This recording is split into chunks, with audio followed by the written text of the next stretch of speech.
لا حول ولا قوت الا باللہ، یہ ایک ایسا وظیفہ ہے جس کی فضیلت نبی کریم صلی اللہ علیہ وآلہ وسلم نے حدیث کے اندر بیان فرمائی ہے۔ دنیا اور آخرت کے اعتبار سے اس کے 4 بہت بڑے فائدے ہیں۔ نمبر 1، یہ عرش کے خزانوں میں سے ایک خزانہ ہے، یعنی اللہ سبحانہ وتعالیٰ پڑھنے والوں کو نیک عمل کی توفیق عطا فرما دیتے ہیں اور برائی سے بچنے کی طاقت عطا فرما دیتے ہیں۔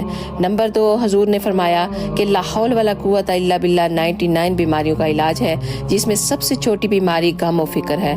جب آپ غم و فکر میں ہوں تب آپ اس کو کثرت سے پڑھا کریں۔ جب کوئی بندہ اس کو کثرت سے پڑھتا ہے تو اللہ سبحانہ وتعالیٰ فرشتوں سے فرماتے ہیں کہ دیکھو یہ میرا بندہ فرما بردار ہو گیا ہے، اس نے سرکشی چھوڑ دی ہے۔ یہ بہت بڑی فضیلت کی چیز ہے۔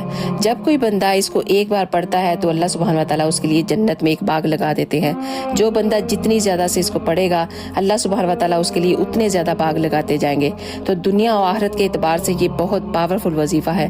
اگر دنیا میں آپ کو کوئی پریشانی ہے تو آپ اس